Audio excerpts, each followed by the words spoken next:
안녕하세요, 축진먹입니다. 바이에른 뮌헨과 레알 마드리드의 치열했던 4강 1차전은 승부를 가리지 못했습니다. 선발 명단 확인해보면서 양 팀이 들고 나온 전술과 생각들을 알아보겠습니다. 일단 바이에른 뮌헨은 4-2-3-1 포메이션으로 나왔고 라이머와 고레츠카의 투볼란치 형태로 나왔습니다. 그리고 김민재가 오른쪽 센터백으로 나오면서 레알의 주된 공격 라인인 왼쪽과 승부하게 되었죠. 레알 마드리드는 경기 중 공격진에는 계속 변형이 있긴 하지만 4-4-2 정도의 포메이션으로 보면 될 것 같습니다. 비니시우스, 벨링엄, 호드리고가 순간적인 변형을 가져가면서 플레이를 하죠. 경기의 흐름은 레알 마드리드가 선수비 후역습의 컨셉으로 나왔습니다. 레알은 낮은 위치에서 두 줄 수비를 만들면서 뮌헨의 공격을 카운터 칠 기회만 노리고 있었습니다. 반면에 뮌헨은 투볼란치의 역할이 달랐습니다. 라이머는 포백 앞을 보호하는 역할을 주로 맡았고 일단은 높은 위치까지 올라가지 않았습니다. 반면에 고레츠카는 높은 위치까지 올라가면서 뮌헨의 공격의 숫자를 더해주려는 움직임을 가져갔죠. 실제 장면입니다. 라이머는 뒤에서 공을 받아주면서 고레츠카가 올라갈 수 있게 밸런스를 조절해줍니다. 라이머는 오히려 풀백보다도 낮은 위치에 있으면서 유사시 김민재, 다이오와 3백을 만들 준비를 합니다. 그리고 오늘 투엘은 라이머에게 또 하나의 역할을 부여했습니다. 바로 레알 윙어의 역습을 가장 먼저 저지하는 역할이죠. 호드리고, 비니시우스가 시동을 걸기 전에 라이머가 먼저 가서 속도를 늦추고 동료들이 수비 구조를 회복할 시간을 벌어줍니다. 실제로 어제 호드리고나 비니시우스 커버를 많이 해주면서 레알의 역습을 꽤 많이 저지했습니다. 뮌헨의 진공청소기 역할을 제대로 했던 라이머입니다. 반면에 레알 마드리드는 토니 크로스의 발끝이 날카로웠습니다. 크로스가 뒤쪽에서 전체적인 전환을 해주면서 공격의 방향을 설정해주는 역할을 했습니다. 그런 상황 속에서 레알이 첫 번째 득점을 성공합니다. 측면 쪽에서 케인과 사네가 바스케스를 가둬보려 했지만 크로스가 사이로 움직여주면서 바스케스의 패스를 받아줍니다. 크로스가 공을 잡고 몸을 돌린 순간 비니시우스 쪽으로 패스 길이 통짜로 열립니다. 이 순간 김민재가 튀어나가기 시작합니다. 그 순간 김민재의 접근을 눈치챈 비니시우스는 몸의 방향을 바꿔서 돌아튑니다. 김민재의 나오는 타이밍이 아쉬웠습니다. 나올 거면 더 빨리 나와서 피지컬적인 컨택이 있어야 했고 그렇지 않았으면 뒤에서 기다렸어야 했는데 너무 애매한 타이밍에 나와버렸고 비니시우스는 그런 실수가 용납이 안 되는 클래스의 선수입니다. 뮌헨의 포백이 4분의 1씩 막았던 최종 수비 라인인데 김민재의 공백으로 가운데 큰 공간이 열립니다. 비니시우스의 몸은 이미 돌아가 있었고 같은 방향을 보고 뛰어도 따라잡기 힘든 게 비니시우스인데 방향 전환을 먼저 한 비니시우스는 따라잡기 힘들죠. 여기서 토니 크로스가 기가 막힌 강도로 패스를 넣어줍니다. 진짜 패스가 너무 예술인 이유가 비니시우스가 지금 슈팅할 때까지 터치가 한 번도 없었습니다. 키퍼가 나와서 처리하기 애매하면서도 공격수가 차기 전에 공의 속도가 줄면서 슈팅하기 너무나 좋은 패스입니다. 경기는 1-0으로 레알이 앞서갑니다. 뮌헨은 실점 이후에 역습할 수 있는 기회가 몇 번 있었습니다. 하지만 뮌헨의 역습 전환 속도는 느렸습니다. 지금의 붉은 화살표처럼 한 명은 넓은 지역으로 퍼져주고 몇 명은 빠르게 전진하면서 레알의 수비 진영을 넓게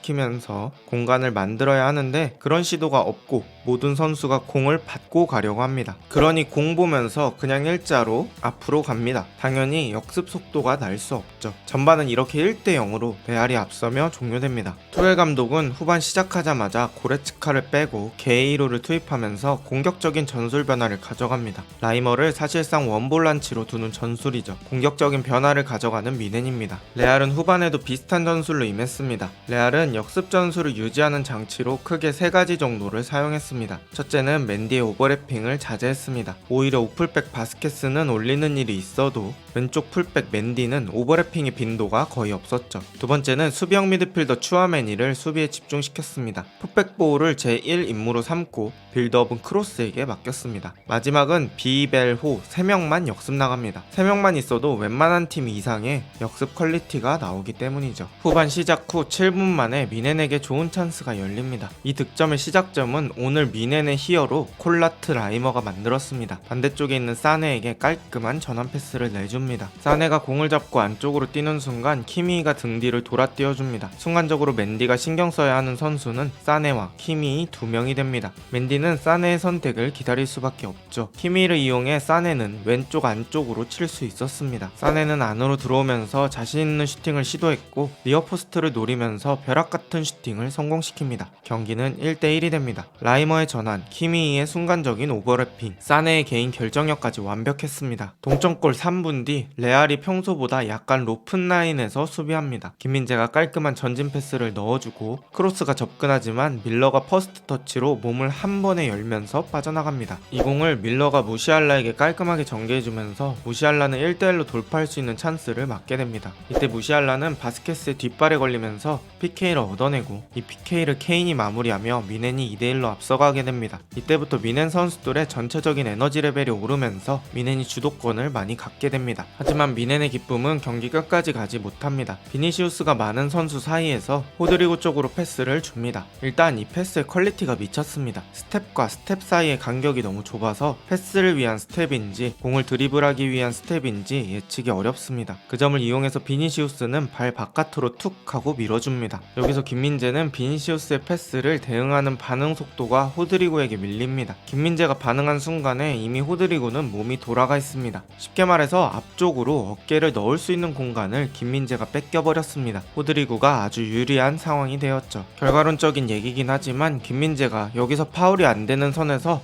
아주 살짝만 방해하고 빠진 뒤에 다이어와 노이어를 믿어보는 건 어땠을까라는 생각이 듭니다. 물론 경기 뛰는 선수는 정신이 없었겠지만요. 하지만 김민재는 공을 건드리지 못했습니다. 공을 뛰어넘듯이 다리가 넘어가면서 호드리고의 중심을 무너뜨렸고 PK가 선언됩니다. 최상위권 공격수들에게 고전하는 김민재입니다. 이 공을 비니시우스가 아주 침착하게 마무리하며 경기는 2대2가 되고 4강 1차전은 2대2 무승부로 마무리됩니다. 오늘 경기는 김민재 얘기가 빠질 수 없을 것 같습니다. 4강전이 시작하기 전부터 저는 오늘 경기가 김민재의 커리어에 상당히 중요한 경기가 될 것이라고 생각했습니다. 팀 내 흔들리는 입지 속에서 챔스 4강이라는 큰 무대입니다. 그것도 상대는 월드 클래스가 질비한 레알 마드리드죠. 여기서 잘한다면 말 그대로 떡상이 가능한 경기였습니다. 하지만 김민재는 두 번의 실점을 결정적으로 관여하며 김민재 개인적으로도 악몽 같은 경기가 되고 말았습니다. 김민재의 수비 방식은 분명히 양면이 존재합니다. 다른 선수들의 수비도 그렇지만 김민재의 수비 스타일은 장점과 단점이 유독 양극단에 치우쳐져 있는 느낌이죠. 지금 미넨의 투엘 감독은 김민재의 수비 방식을 공개적으로 질타한 적이 있습니다. 나폴리 때는 이 방식대로 엄청난 떡상을 맞았지만 미넨에서는 상당히 고전하고 있는 김민재입니다. 어쨌든 여기는 미넨이고 감독은 스팔레티가 아닌 투엘입니다. 감독의 요구를 성실하게 수행하는 것이 선수가 더욱더 성장하는 길이라고 생각합니다. 투엘이 어차피 나갈 거라고 말씀하시는 분들이 있는데 나가든 나가지 않든 지금 좋은 모습을 보여줘야 다음 감독에게도 선택받을 수 있는 확률이 늘어난다고 생각합니다. 케인이 어느 팀, 어느 감독 아래서도 잘하는 것처럼 말이죠. 모든 선수는 굴곡이 있다고 생각합니다. 힘들겠지만 지금 시간을 견뎌내면 그만큼 단단해질 것이라고 생각합니다. 김민재의 좋은 날이 다시 오길 응원하며